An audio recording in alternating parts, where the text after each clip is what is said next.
On my two-door Cherokee. I see a new cable on it for the hood, IMAX.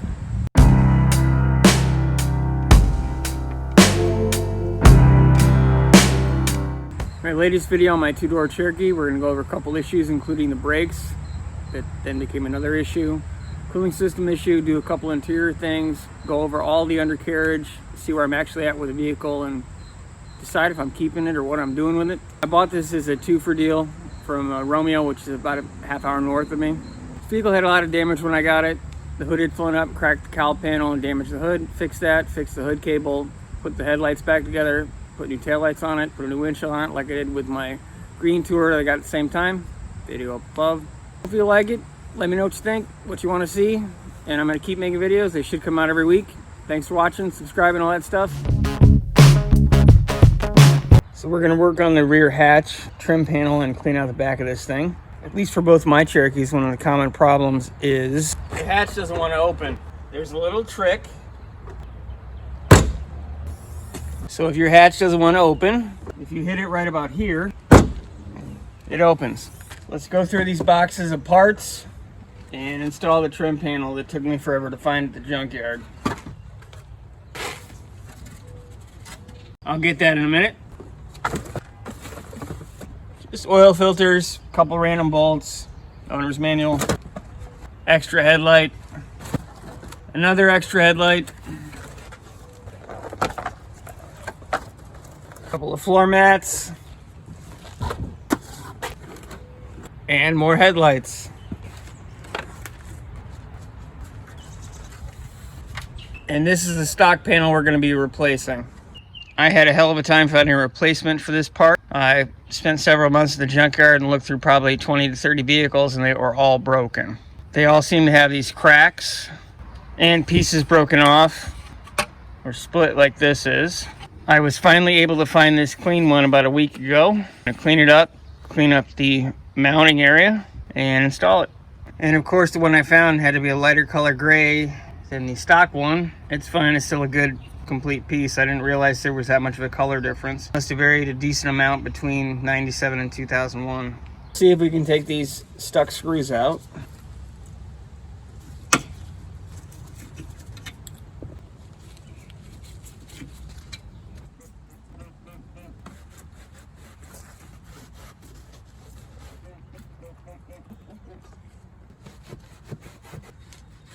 Install this panel.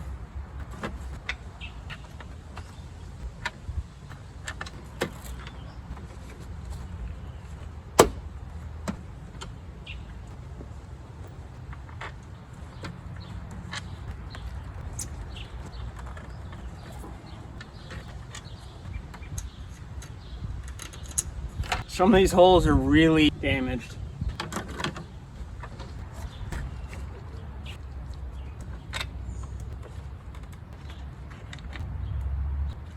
It's not perfect, but it's definitely much better than it was. That looks a whole heck of a lot better.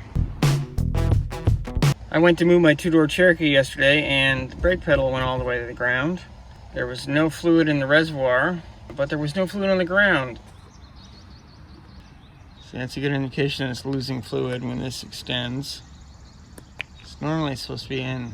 I'm wondering if it is actually leaking into the booster, so I'm going to check that next. And I'll just go around each wheel and see what I can find, but it's weird that it's lost this much fluid and there's no indication of where it went. I'm going to pull the vacuum line going to the booster.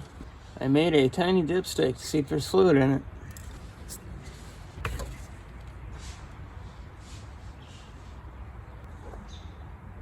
Doesn't appear there's any fluid in it. I'm going to check it again just to be safe, and I'll check each wheel, so I'm not exactly sure where the fluid's going to. Yeah, nothing.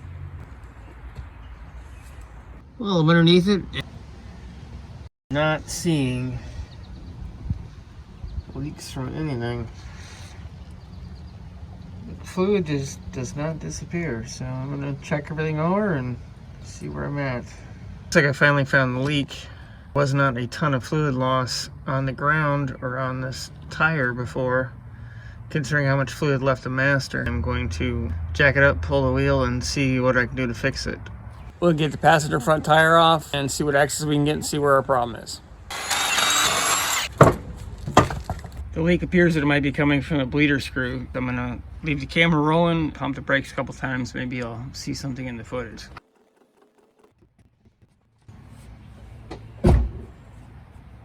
I'll look at the footage and see what I can see. There was definitely a drip in the video footage that I could see. I'm going to clean the area up and do some investigation. One thing I love about living in Michigan is spiders and cottonwoods when you're this close to the water.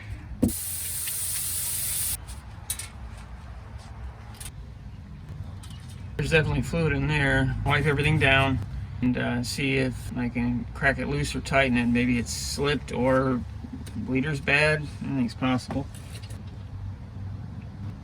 Might not have been tight enough. I'm going to hose the area off with brake clean again, put a little more fluid in the system, and pump the brakes and see if I still have a leak. If it's something that simple, great. I'll just bleed the system again and hopefully be done.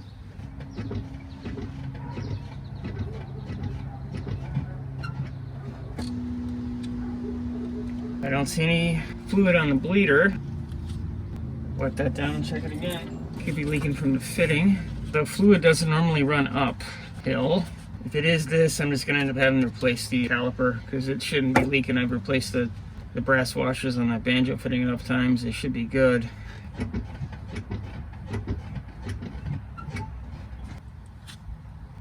But it must be leaking from the fitting. Could have been a combo leak from the bleeder and the bushings around the banjo fitting. I don't think that's going to do me any good, but it's worth a try.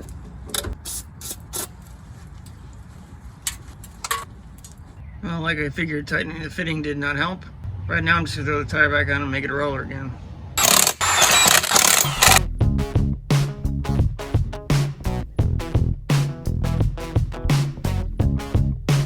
It's long overdue to get a full look at the underside of this bad boy and see where I'm going with it in terms of a project. We're underneath the front of the driver's side. Decent amount of surface rust, nothing horrible yet. Under the back side of the driver's front, frame's not too bad, lots of surface rust. Unfortunately, this is the carpet. The floor is pretty much gone. Under the driver's seat and ends about the middle of the door. Rockers are starting to get pretty severe damage from rust. Bottom of the fender is pretty much cheesed. I was hoping I wouldn't have to replace the entire rocker, but if I'm going to keep it, that's definitely going to be something I'm going to have to do. And a decent portion of the floor as well. Continuing back to the edge of the door, we've got rocker quarter damage from rust. Little thicker rust scale. This is the front of the rear leaf spring mount. The floor is not bad back here, thankfully. And nothing on the frame rail I see so far in the middle of the car. It's crusty, but not as bad as it could be. I'm still under the driver's floor, back by the transfer case. Coming back over the rear axle on the driver's side. This area is crustier than I'd like it to be. It still looks structurally sound, at least enough for a winter car, but I was hoping, since this is a two-wheel drive and they're fairly rare, that I could do something with it long term. That might not be the answer, unfortunately. At the driver's side rear, you can see the rear quarters pretty much gone on both sides. It's not too bad back here. It's not great, but it's not horrible. And look up between the gas tank and the hitch. Coming over to the passenger side rear, not horrible. It's the passenger side rear quarters gone. Actually a little worse than the driver's side. I am not a fan of rust, but you don't have much of a choice living in Michigan if you're buying older cars. The upper shock shield is broken. Frame isn't horrible over here. In front of the passenger side rear tire. Frame rail isn't bad over here, and the inner floor is in decent shape. Coming up under the driver's door, it's in much better shape over here. In front of the rear tire, the rocker's nowhere near as bad. Quarter could use some work. Up under the driver's door, the rocker's in good shape. The floor is not gone yet. It's definitely going to need attention soon, or it's going to be gone. At the front fender, behind the passenger side tire. This area is definitely starting to get a little yucky. It's not as bad as some of them. It's nowhere near as bad as my Comanche you guys watch me take apart. Under the passenger side front, again, mostly a lot of surface rust, nothing major that I see. Part of the reason why I'm really going over the floor is because the driver's seat isn't really attached anymore, at least not in all 4 bolts. These are the front seat bolts. This one's no longer mounted to anything. These are the rear bolts for the front seat. They both seem secure enough. The forward bolts for the front seat are in line here. You'll see you don't see any bolts coming through. There's a cross member that's raised up over the floor where those bolts are, so I have to replace that cross member as well. I'm not 100% sure what I'm going to do with this bad boy yet. I've always wanted a 2-door. This one might be a little far gone to go too far into it. It might just end up being another winter car. I also need to figure out what's going on in the cooling system, which we'll probably do later in this episode. Well, apparently my cooling system has an issue. Once the engine's had an hour or 2 to cool down, and we'll see what's going on with the cooling system. The hose is still collapsed, which means there's vacuum in the system. If I'm lucky, I just have a bad cap. I could need to bleed the system. I don't think I've done to this vehicle yet. Could have a bad head gasket, but we'll start with the cap. I'm gonna pop it, leave the camera on the hose, see if it pops back up. I'm gonna pop the cap, let's see what happens with the hose.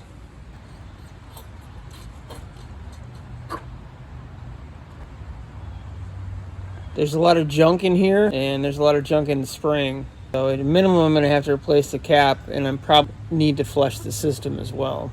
I'm going to check the oil just to make sure it's not milkshaked. Oh, there is a lot of gas in this oil. Go in your hole. Yeah, there's...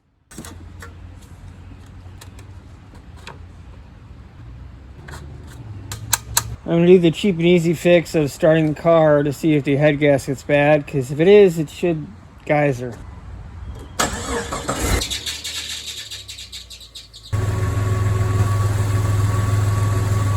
Well, thankfully, it doesn't appear that my head gasket's bad, which is a good thing. There's definitely air in the system. You might not be able to hear the gurgling, even if I wasn't talking. And the hose is deformed. Likely going to have to do a cap, upper hose, and a full coolant flush. You can check the thermostat at that time. I don't think that's bad because it's not overheating. I'm going to check this cap against my other Cherokee and see if it's the same poundage. The other caps I have on the multiple 4-liter / Cherokee based vehicles I have are 16 pounders. This is an 18. So right then and there, it's likely not correct. I'm going to do a little more research and at a minimum, test the system and get a new cap. I'm going to put a correct PSI count pressure cap on, let it run for a while and see what happens with the upper hose. I'm going to clean the neck out first. Let's see how she does. It's been running for about 15 minutes. It's up to operating temperature. I'm going to turn it off, give it a while, and see if the hose compresses. Well, it's been about 15 minutes and the hose is not compressed. With the cap fixing my vacuum issues, I'm going to go ahead and clean out the system at a later date. On the passenger front, I'm going to address what's going on with our caliper. I'm going to pinch off this hose so I don't lose any more brake fluid than I have to. That probably just did nothing, but we'll see what happens.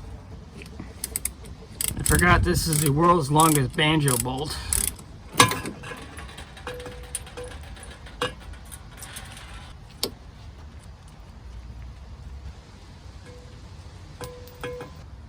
I'm not seeing any specific damage on the crush washers. I'm not seeing any damage on the banjo bolt. I'm not seeing anything on the brake line fitting either. I'm going to pull the caliper off and inspect the mating surface and the bleed screw.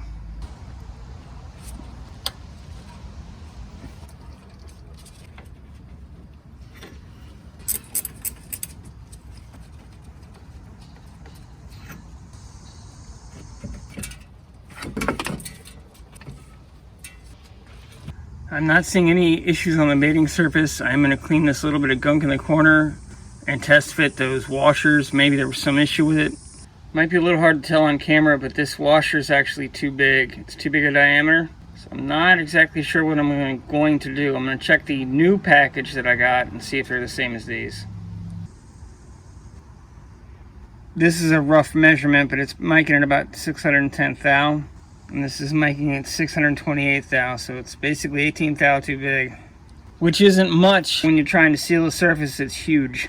Not quite sure what I'm going to do. I might try to turn this diameter down, the outside diameter, because I need that thickness in the other washer pack that I got. It was too thin. I'm going to try this on one of the older washers. I have the washer set up on a grinding disc with a bunch of electrical tape wrapped around it to give it a snug fit without hurting the inside diameter. I'm going to see if I can slow roll it on here on this bit of sandpaper on this box down from 628 to about 608.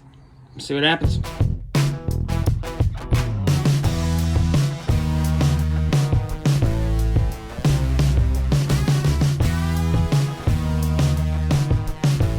We're just hitting where I want to be, at least where I want to try. I'm going to sand the surfaces off a little bit, make sure I don't have any burrs in it, and give it a test fit. Well, let's see how the little guy fits. It's been machined down. Ooh, that's much better. And there's space. I'm going to go ahead and throw the caliper back on, bolt it back up, throw this back together, put a new washer on the back side of the banjo fitting, and we'll bleed it and go from there.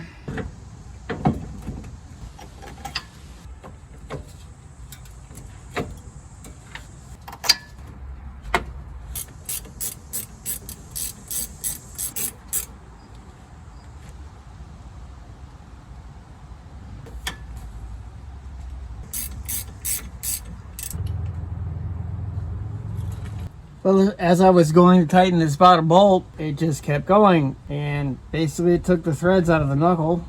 This is pretty much just becoming a parts car at this point. That sucks. I'm going to throw the bolt back in because I need the brakes to at least function so it'll move. Whatever I decide to do with this thing, I still need it to be back together. I still need it to move. I will not sell it with a part that's broken like this without someone knowing what it is, and I am even hesitant to do that because I don't want somebody to get hurt. I do need parts from a vehicle like this for another project, so it might just be part out time.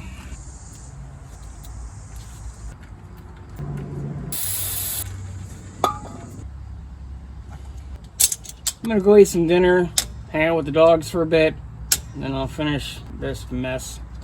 I'm gonna go ahead and see if my trick for turning the washer down actually helped. I'd like to try to break the leader screw free with a socket first. It helps prevent rounding. You can't always do it, but when you can, I think it's worth a shot.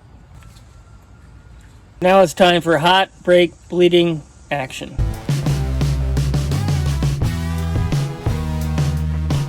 We're getting bubbles out, which is good. Let it bleed itself a little bit, dump the container, and cycle it through a couple more times.